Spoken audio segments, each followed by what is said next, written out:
Yeah, we're getting sound. Rolling.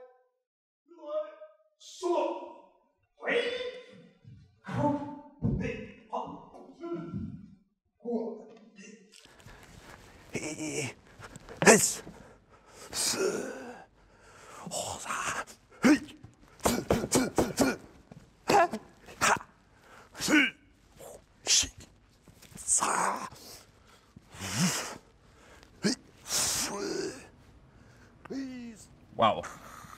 Ok, alors pendant que l'autre n'est pas en train de se calmer, je vais vous expliquer ce qui va se passer aujourd'hui. On va parler du film Alita Battle Angel, qui est une adaptation du manga Gun. Et j'ai pu accéder à un lieu très secret en Nouvelle-Zélande, donc le Weta Digital, pour vous expliquer comment tout ça a pu prendre vie. Vous allez voir, c'est passionnant. Et donc, en attendant de voir à quel point c'est passionnant, on va vous lâcher un pouce vers le haut, vous vous abonnez, tout ça, vous connaissez les bails. Vous connaissez les bails. Ta gueule, chut, tu te tais.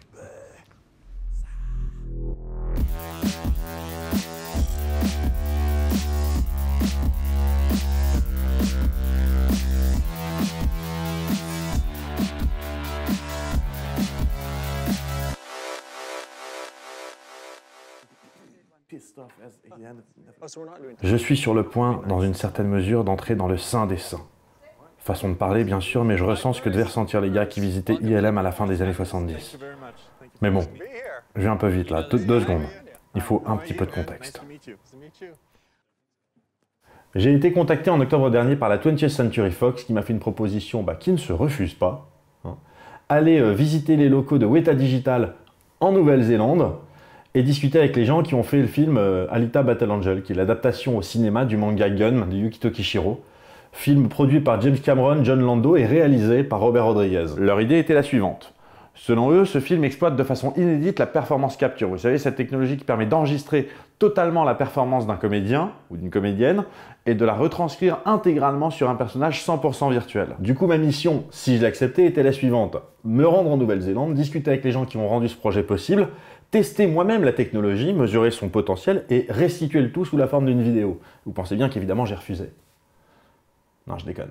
Bon, la Nouvelle-Zélande partant de Strasbourg, à 400 km près, c'est littéralement l'autre bout du monde. C'est-à-dire que aller plus loin, en fait, c'est aller plus près. Donc, on est parti pour un voyage d'une trentaine d'heures. D'abord Paris, puis Francfort, Singapour. Alors là, ce que vous voyez, c'est un jardin tropical plein de papillons dans l'aéroport même de Singapour. Enfin, on s'en fout. Puis Melbourne et enfin Wellington, Nouvelle-Zélande, patrie de Weta Digital, les nouveaux magiciens du cinéma à qui on doit entre autres choses des petits films indépendants comme Avatar, Le Seigneur des Anneaux, j'en passe, et des meilleurs. Et bien évidemment, Alita Battle Angel. Qu'est-ce que c'est quoi donc la performance capture? Eh bien, avant même de commencer à parler de performance capture, il faut commencer par parler de motion capture. L'idée de la motion capture, ou capture de mouvement dans la langue de Maître Gims, ou encore mocap pour les intimes, c'est une idée qui est hyper simple et qu'on expérimente quotidiennement. Capturer et retranscrire un mouvement. On l'expérimente en effet quotidiennement, ne serait-ce qu'avec une simple souris. Je ne vais pas vous expliquer comment ça marche, mais vous bougez la souris sur le tapis, et les mouvements que vous effectuez sont retranscrits en temps réel à l'écran.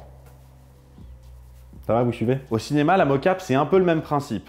D'ailleurs, avant même l'invention du cinéma, la chronophotographie permettait déjà de capturer des mouvements, qu'il s'agisse d'un mouvement mécanique ou d'un mouvement animal ou autre. La chronophotographie, c'est une technique, comme son nom l'indique, photographique, qui consiste à prendre une série successive de photos du même point de vue afin d'étudier le mouvement du sujet qu'on photographie. Pendant des années au cinéma, mais également dans les jeux vidéo, la méthode classique pour capturer un mouvement, c'était la rotoscopie, qui consiste à déjà enregistrer le mouvement d'un comédien, et ensuite à le redessiner image par image. Le célèbre jeu vidéo de 1989 Prince of Persia s'est rendu célèbre justement par cette utilisation de la rotoscopie pour reproduire des mouvements fidèles à la réalité. Et pour l'époque, croyez-moi, c'était du jamais vu. Mais ce qui a véritablement lancé la carrière de la motion capture, c'est les progrès en informatique et le développement de ses capacités graphiques en général et 3D en particulier. Alors donc, comment ça marche? L'idée de base est aussi simple à comprendre qu'elle est complexe à mettre en œuvre. En pratique, qu'est-ce qu'on fait? On va filmer un comédien en train de bouger et ensuite on va retranscrire son mouvement sur un personnage virtuel. C'est tout. Mais en pratique, pour un tournage en intérieur, on dispose sur le corps du comédien des boules réfléchissantes comme celle-ci qui vont faire office de capteurs passifs. Voilà, donc là pour l'instant j'ai mis une tenue qui peut sembler un petit peu ridicule, mais on va juste l'agrémenter de quelques capteurs et avec ces capteurs, on va pouvoir récupérer toutes les positions de mon corps avec des caméras infrarouges qui sont situées un petit peu partout sur le plateau. On va parler des capteurs actifs ensuite, mais ce qu'on peut d'ores et déjà dire, c'est que ces boules réfléchissent les infrarouges. Today, you're going to have 53 of these markers on you. Okay. They are not electronic, there's no sensors in them, they are a piece of rubber and reflective tape. Yeah. So what we do is we have 84 cameras out in the main stage. Each of them has a IR infrared LED ring light. So the light shoots out from the camera, it hits the marker which has directional reflective tape, so it doesn't scatter the light, it sends it straight back to where it came from. A minima, on place une boule sur chaque articulation du corps, déjà pour que l'ensemble des boules puissent former un squelette articulé, mais en pratique, on en met beaucoup plus que ça. Et ce pour au moins deux raisons. D'une part, on a des capteurs qui permettent de délimiter l'enveloppe d'un squelette. C'est-à-dire qu'on va mettre par exemple un capteur sur le haut de la tête, sur le ventre, le dos, sur le bout des doigts, etc. Mais d'autre part, on crée des redondances aussi. Bah oui, parce qu'aujourd'hui, on a des machines qui sont capables de gérer des dizaines de caméras et des centaines de capteurs, donc on ne va pas se limiter à un seul capteur par articulation, au risque que, pendant le tournage, d'un coup, vous mettez votre main devant votre poignet, et puis hop, le capteur est plus capté. Un peu partout dans la pièce, on dispose des caméras infrarouges qui émettent un rayonnement infrarouge. Le but de ce dispositif n'est absolument pas de capter une image classique, mais de capter une image en noir et blanc. Et quand je dis en noir et blanc, je ne parle pas du noir et blanc que vous et moi on connaît avec des dégradés de gris. Non, c'est vraiment juste du noir et du blanc, deux couleurs. En gros, quand le rayon a frappé un capteur et qu'il revient dans la caméra, bah, à l'image, ça va faire un point blanc. Et puis quand il ne revient pas, bah, c'est tout noir. Donc, je résume, on se retrouve bien pour chaque caméra avec des images noires sur lesquelles on trouve des points blancs.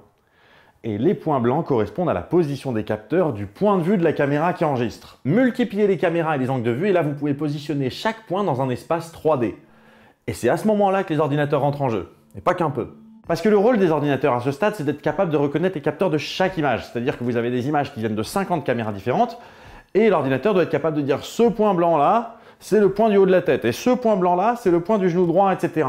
Et pour être capable de faire ça, eh ben, il faut d'abord passer par une première étape, la calibration. Pour que l'ordinateur puisse enregistrer mon squelette et à partir de là, je vais sur le plateau et puis on peut commencer à bouger dans tous les sens. À l'aide de logiciels dédiés spécifiques, on va identifier le squelette d'un personnage, ou d'un objet d'ailleurs, dans un environnement qui est parfaitement contrôlé.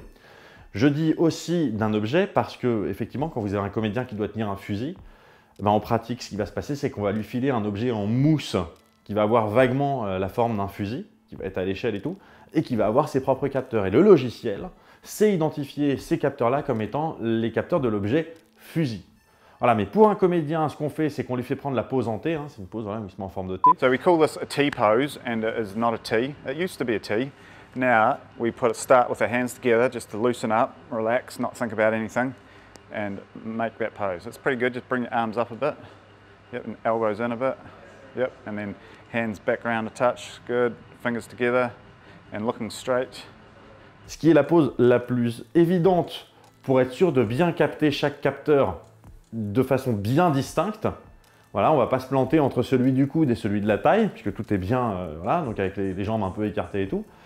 Et ensuite, ce que le technicien de calibration va faire, c'est qu'il va regrouper les points pour créer des groupes. Il va créer un groupe de points pour faire la tête, un groupe de points pour faire le torse, le bras gauche, le bras droit, la main, etc. Et le logiciel, qui est un bon logiciel, sait que la distance entre le coude gauche et le poignet gauche, par exemple, ne va pas varier dans un environnement 3D. Et oui, parce que selon l'angle de vue, la distance entre le coude et le poignet, bah, ça peut varier. Mais dans un environnement en 3D, ça ne varie pas. Et donc l'ordinateur, quand il récupère les informations de toutes les caméras, il est capable de reconnaître justement, en se basant sur les images précédentes, les images suivantes, les différents angles, etc., il est capable de localiser, d'identifier chaque point de chaque squelette. Et de l'identifier comme étant, voilà, ça, c'est l'articulation du coude gauche de tel personnage, ça, c'est le haut de la tête de tel autre personnage, ça, c'est la crosse du fusil, etc., etc. Et la raison pour laquelle on multiplie les capteurs et on crée des redondances et on met des caméras partout, c'est parce qu'on sait bien qu'à un moment donné, on peut avoir le torse qui va masquer le bras gauche à telle ou telle caméra, et donc il est nécessaire qu'il y ait une autre caméra qui puisse enregistrer à ce moment-là. Exactement, il faut qu'il y en ait au moins deux à chaque fois qui puissent enregistrer. Mais bon, trêve de blabla, voilà. Je suis dans les studios de Weta Digital, à 2 pas de là où Avatar a été tourné et où Avatar 2 est en préparation. Voilà pour la petite histoire, hein. La calibration de ma tenue est en cours. Donc on a associé un personnage 3D au squelette de mes capteurs. On me fait faire des mouvements pour déterminer les limites de déplacement des capteurs entre eux. Par exemple, le fait que le genou ne peut pas se retrouver à 90 degrés derrière mon torse, ce genre de choses. Une fois cette calibration terminée, on me sort de la salle de calibration pour me faire entrer dans le studio à proprement parler, où Robert Rodriguez, lui, va me diriger pour une scène spécialement prévue pour cette vidéo. Inutile de vous dire qu'à ce moment-là, je me sens plus. Alors tout d'abord, concernant le décor dans le studio, il y a 2-3 choses qui sont à noter. Déjà, vous pouvez constater qu'hormis les caméras infrarouges qui sont là, par là, voilà, il y a des lumières classiques qui sont disposées, ainsi que des lumières d'ambiance, comme celle-ci, voilà. Les lumières classiques ne servent qu'à éclairer correctement ma vidéo, celle que vous êtes en train de regarder maintenant. Elles sont absolument pas nécessaires pour enregistrer la scène. Les lumières d'ambiance, comme la lumière orangée censée représenter la lueur du feu dans le baril, ne sont là que pour m'aider à visualiser mon environnement. Rien de tout cela n'est nécessaire pour enregistrer la scène dont, je le rappelle, au final, on va avoir que des images noires avec des points blancs. En revanche, les éléments de décor, eux, notamment tout ce qui est tuyaux, échafaudage, plateforme, enfin tous ces éléments sont nécessaires pour placer correctement le comédien dans le décor qui sera généré virtuellement. Les plateformes permettent de monter sur un niveau qui sera reproduit virtuellement, qu'il s'agisse d'une plateforme, d'un rocher, etc.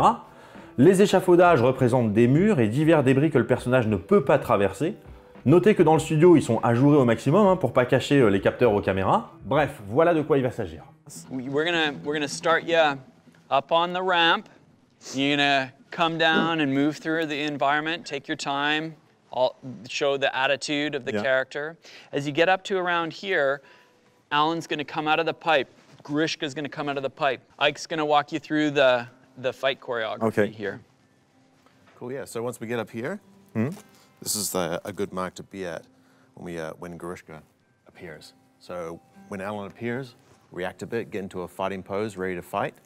Then take a big right swing up towards the blue ball with your right hand. Oh no, you keep that in your left hand for the character. Big right, then come back with the left. Okay. Okay, so we'll try that. Just a big right, boom, boom, great. Now this is lined up right at the moment to where his kneecap is. So because that didn't take him down, we're gonna kick him in the kneecap. Okay, give so that a maybe try. I should go this way. If that's better for you, yes. Yeah, Yep. because I'm a lefty. Yeah, boom, cool. And try and bounce off it, boom. Okay, So it has more, boom. Yeah, yeah. It'll read more of a bigger impact. Okay. Now he'll go down, and now his head and chest area is about this area.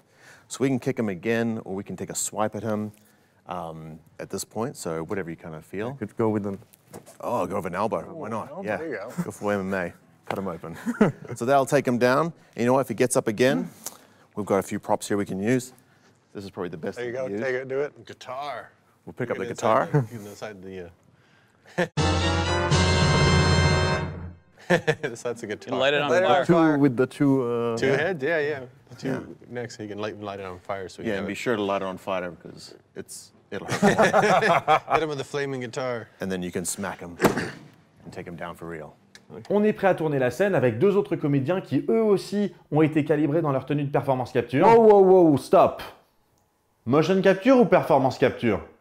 Dans les conditions dans lesquelles on est sur le point d'enregistrer, à savoir qu'il n'y a aucun traitement qui va être nécessaire ensuite pour pouvoir retranscrire directement mes mouvements au personnage en 3D, on parle de performance capture parce qu'on enregistre la performance d'un comédien. Voilà. Après, il peut y avoir une petite nuance pour ceux qui parlent de performance capture quand on enregistre en plus les mouvements du visage et les expressions faciales. Mais ça, on va y revenir après. On est donc prêt à tourner la scène avec les 2 autres comédiens qui ont leur tenue de performance capture également. On va pouvoir faire déjà une première prise pour prendre ces marques dans des conditions réelles. Alors silence, moteur et... Action!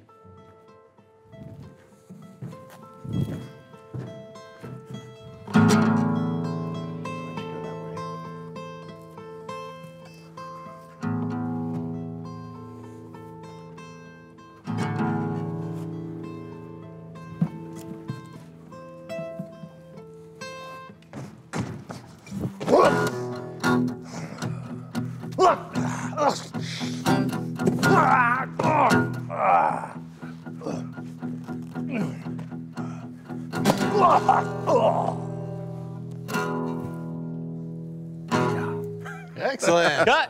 Beautiful. That's great. Ah oui, alors Gruishka, en fait, c'est le nom dans le film de Gru Shika, qui dans le film OAV, dans le dessin animé issu du manga, était déjà un amalgame entre Makaku et Kinuba. Le plus dur pour moi dans ces conditions de tournage-là, on va être clair, c'était le fait de m'exprimer, de faire du bruit, de faire des trucs comme ça. sachant que je savais pertinemment que le visage de mon personnage n'était pas animé. Tout simplement parce que animer le visage, ça nécessite toute une préparation qui est complexe et qui n'était absolument pas justifiée par cette vidéo-ci. On voit ça juste après. Pour le moment, c'est l'heure de la deuxième prise. Donc, je suis un peu plus à l'aise. Voilà, mes camarades en tenue m'aident à accepter le fait que oui, on porte un accoutrement somme toute ridicule, mais qu'on est tous là dans le même but, réaliser une scène d'action en environnement totalement généré par ordinateur. Du coup, re-silence, moteur et... And action. Ha.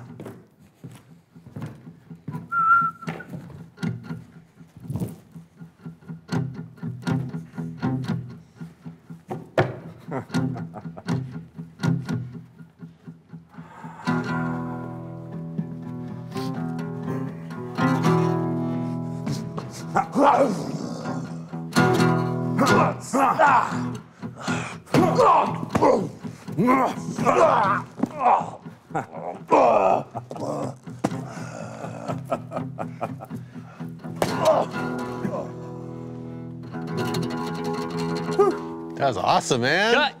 Beautiful. I think you're our best Brilliant. Romo. That was fun. Yeah, man, that was cool. All the performance. You see how that you're free to just be someone else. Yeah.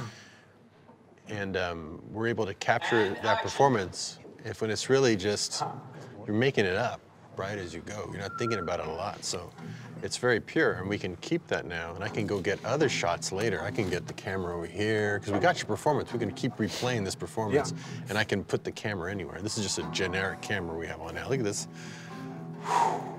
That's nice. Very commanding. This is a good kick. Elbow's good. Like when it's taking its time. Yeah, just kind of. Look at that, that's awesome. This is fun. That's great. Yeah. I used to Badass, take some right? time to adjust for the actors to adjust to this, right? About as quick as you did. Really? Yeah, they gotta get it on and they realize they don't have to be themselves and they start moving different and finding the character funny. pretty quick. You found it pretty quick. You know, you just did 2 takes and you're already there, right? You kind of feel it. The great thing about this is that we're getting your performance and we'll send it to Robert and he's got everything, all your little details, and he can put cameras on it tomorrow, next week, next month, and get shots of all the little bits and pieces that he loves And you about can your also performance. move the cameras in Anywhere. possible Anywhere. ways. Especially the Yeah. way that you were moving too. I might change the angle than I normally would have done it just to capitalize on how you moved and where you were looking and you were looking back at him. So normally on a regular movie, if this would have taken all day to do this. Yeah. You'd come down, then we'd have to cut and then relight for the next section and move the camera.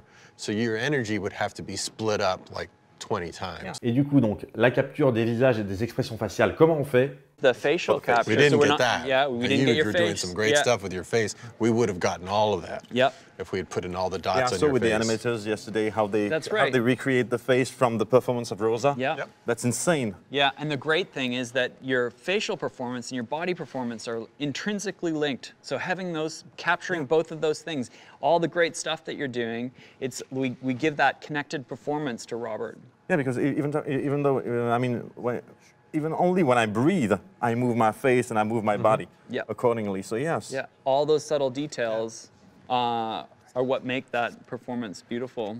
And that's the makeup you get in the morning. Put Put that on your dots, face and yeah, put little put dots all dots over to your it. face. That's Yeah. the So this is how they remember how to put the Yeah. dots. Yeah, yeah. Okay. Yep. So everyone gets their own facial scan and a plaster made, and we put dots on everyone's face. So And this is comfortable to work with, or this is heavy. This is how.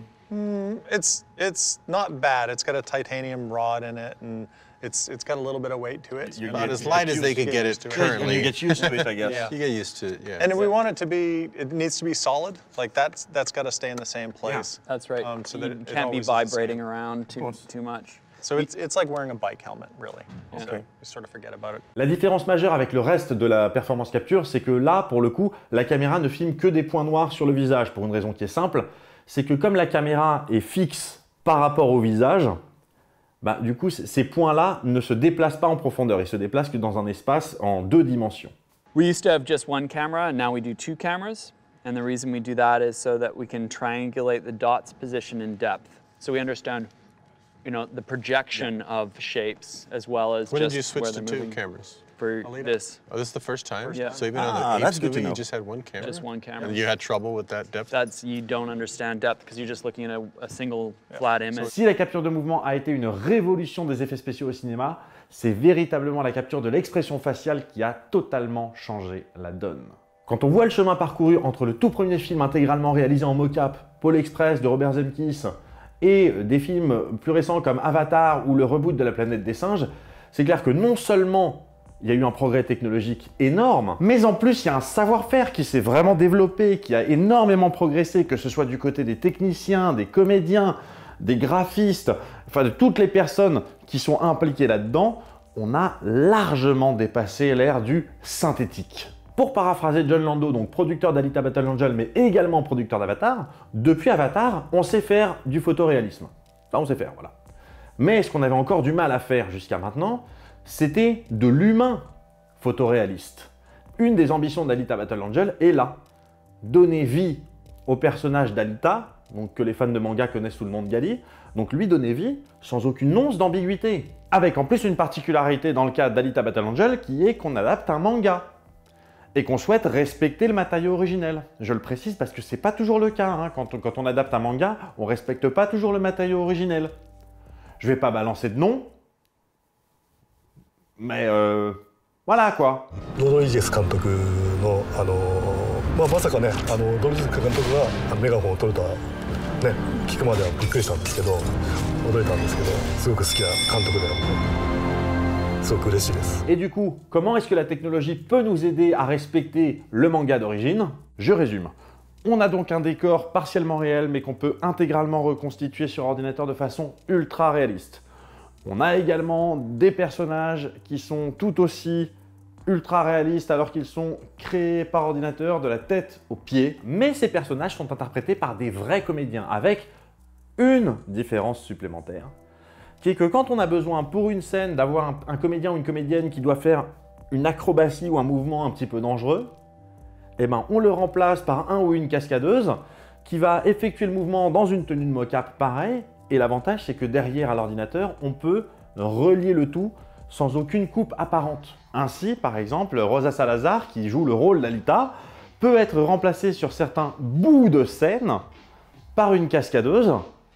Et ensuite, à l'image, on verra de toute façon la tête d'Alita et les expressions faciales de Rosa Salazar.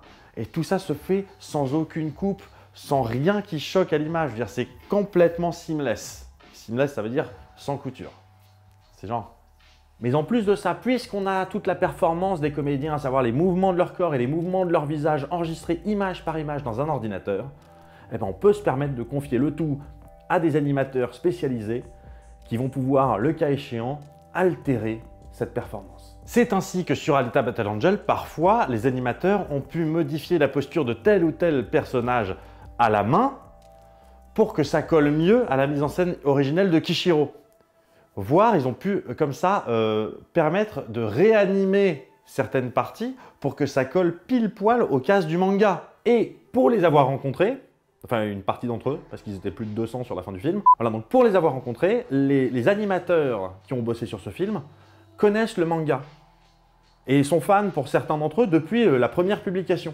Petit coucou à Émile au passage, hein, chez Weta Digital, qui a participé au process. Mais bon, il va y avoir une autre vidéo justement dans laquelle j'échange avec les responsables des animations et des effets spéciaux, donc c'est pas la peine d'insister un peu plus là-dessus pour l'instant. Il vaut mieux revenir à la technologie elle-même. Je l'ai dit, pour le mocap, on utilise des capteurs passifs, mais dans certains cas, on va avoir recours à des capteurs actifs. Au lieu d'envoyer comme précédemment des infrarouges qui vont aller frapper des capteurs qui vont ensuite être renvoyés vers les caméras, bah là on a directement les capteurs qui émettent des rayons infrarouges. Voilà, donc c'est un petit peu différent. En général, c'est plutôt utilisé quand on tourne en extérieur, avec de la lumière naturelle, avec beaucoup de lumière, avec des vrais décors, avec des décors qui ne sont pas ajourés, donc il faut mettre encore plus de caméras un peu partout, avec des vrais comédiens qu'on ne va pas effacer derrière. En gros, vous l'avez compris, c'est quand on veut enregistrer notre image en noir et blanc, plus une vraie image réelle du monde de la réalité véritable. En gros, pour tourner des vraies scènes, vous avez besoin de beaucoup de lumière, vous avez besoin d'avoir des vrais murs, vous avez besoin d'avoir des vrais comédiens, et donc c'est assez logique que la technologie de capture de mouvement doive s'adapter à ces conditions. Voilà.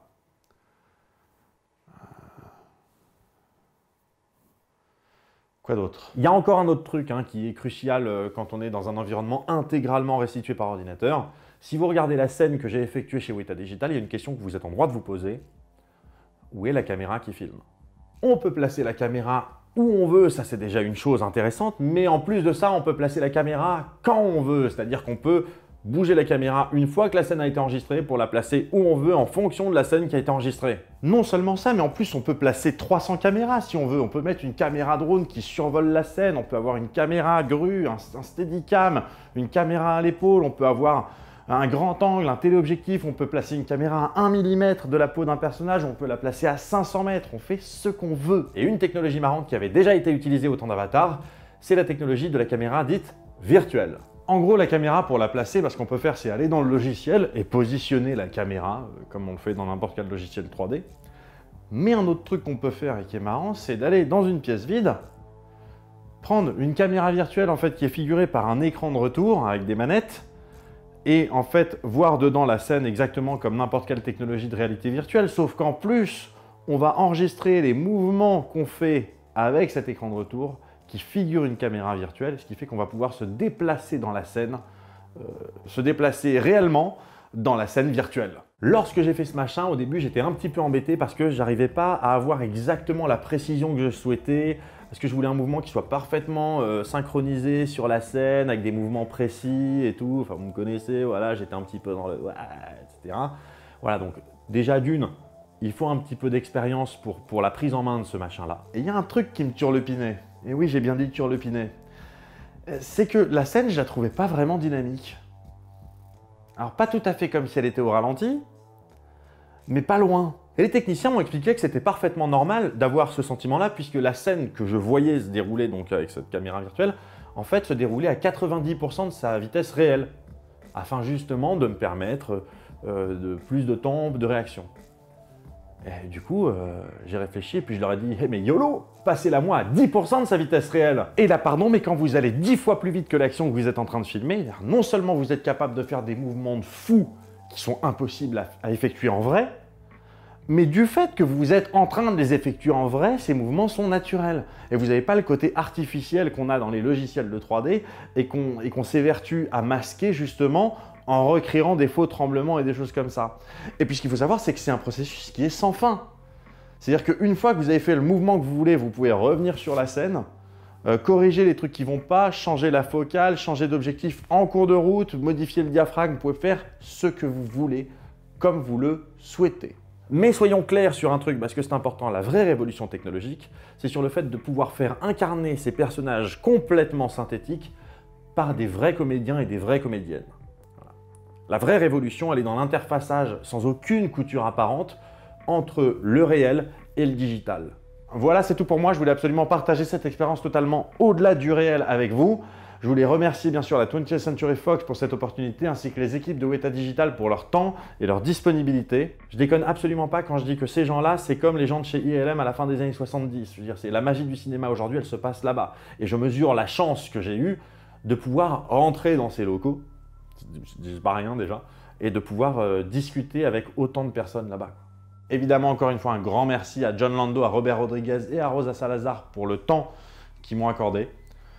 Parce qu'ils ont d'autres chats à fouetter que... Mais quand même. Comme toujours, si cette vidéo vous a plu, n'hésitez pas à la liker, à la commenter et à la partager. C'est très très important. En plus, si vous partagez, vous montrez aux gens qui m'ont fait confiance sur cette vidéo qu'ils avaient raison de me faire confiance. Et peut-être que quand ils auront un autre projet complètement fou, eh bien, ils viendront me le proposer. Voilà. Donc partagez, s'il vous plaît. Maintenant. Même si j'ai absolument pas besoin de le faire, parce qu'on se connaît, hein, voilà, mais le fait est que ça va mieux en le disant. Bien que cette vidéo soit donc un partenariat avec la 20th Century Fox,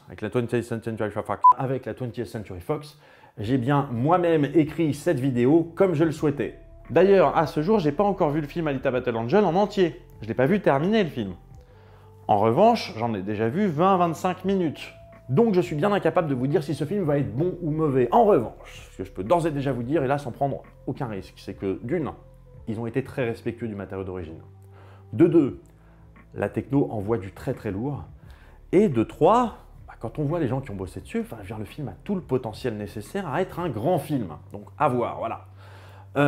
Très bientôt donc sur cette chaîne, une nouvelle vidéo donc avec pour le coup des interviews de producteurs, des gens de l'équipe technique, des responsables des effets spéciaux, des animations, tout ça, et de Rosa Salazar.